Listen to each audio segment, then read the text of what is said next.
Allô les paramotoristes. Pour ceux qui possèdent un Vitorozy Monster 185 puis qui font leur propre maintenance, vous avez sûrement vu cette pièce.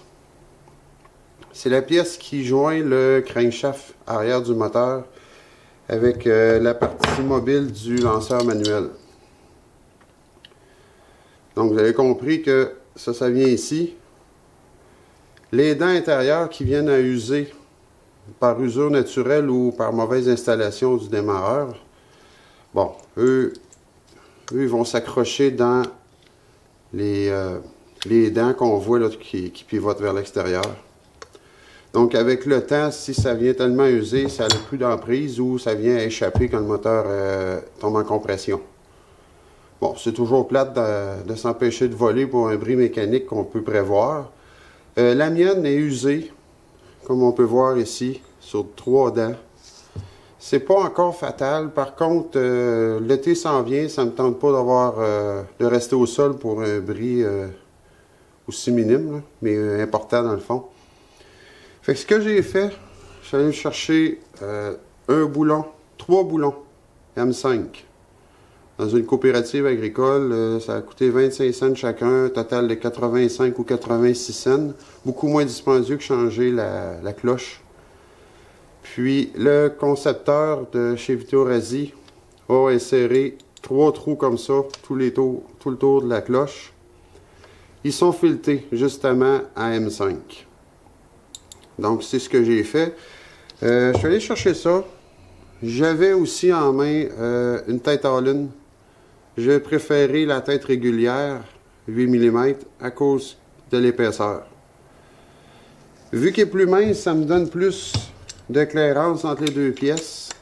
Moins de chance d'usure, puis moins fine-tune quand ça vient le temps de l'ajuster, quand on le repose. Fait que dans le fond, ce qu'il faut faire, il faut falloir couper l'excédent de filet, c'est sûr. Fait que ce que je vais faire, je vais insérer le boulon par l'intérieur pour avoir la tête à l'interne. Je pourrais le faire à l'inverse, mais je trouve que plus la partie métallique est large, plus l'effort du métal est distribué, moins d'usure, puis moins dur aussi sur les dents ici movibles. Donc, ce que ça me donne, c'est ça. C'est beaucoup trop long, ça va accrocher un peu partout. Fait que ce que je vais faire, il faut que je la coupe. Fait que avant de la couper, je vais redévisser. Je vais aussi mettre un petit peu de Loctite ici sur le filet avant de visser. Dans mon cas, vu que la cloche est en aluminium, j'ai décidé de ne pas trop en mettre pour m'assurer que, bon, si j'ai besoin de changer avec le temps ou les années, que je ne briserai pas le filet. Je pourrais le refaire, le reconstruire, mais bon, ça va autant mettre une goutte de moins, puis m'assurer que ça va se démancher. Puis, ce que je vais faire, je vais me servir de la prise en main que j'ai ici. Puis, quand on est là, on peut le couper.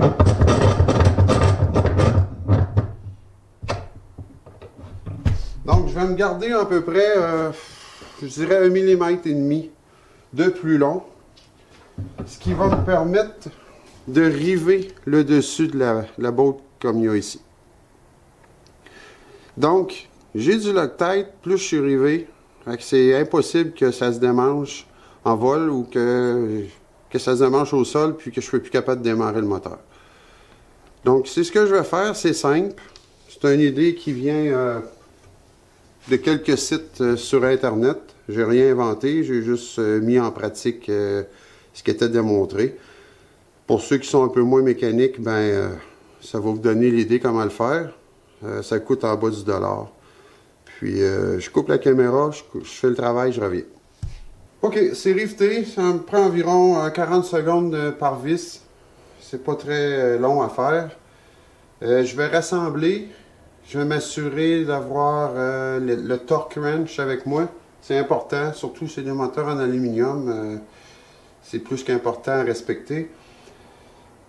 Puis, faut pas oublier aussi de centrer. On a parlé tantôt, là.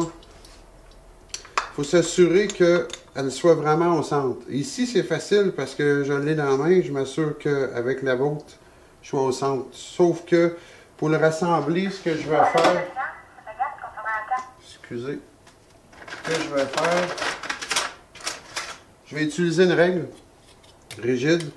Puis, quand je vais le rassembler, je vais avoir le démarreur face à moi comme ça.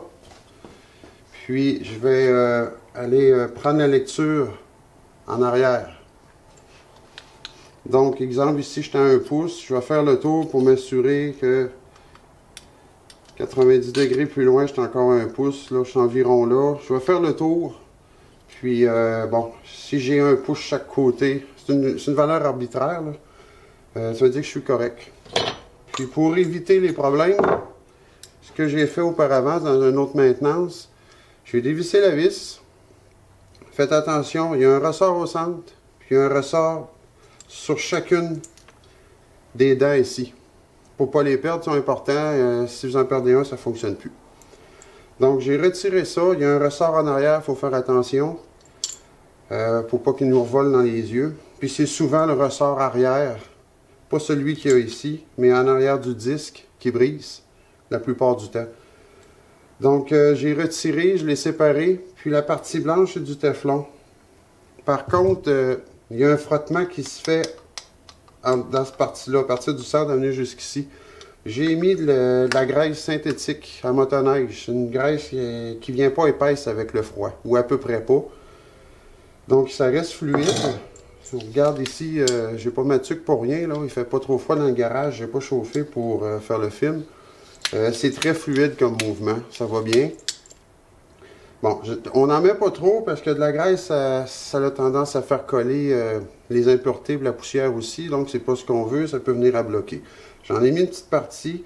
J'en ai pas mis ici sur la partie qui est exposée à cause, justement, je veux pas qu'il y ait de poussière. On en met un petit peu, pas trop, faut pas exagérer.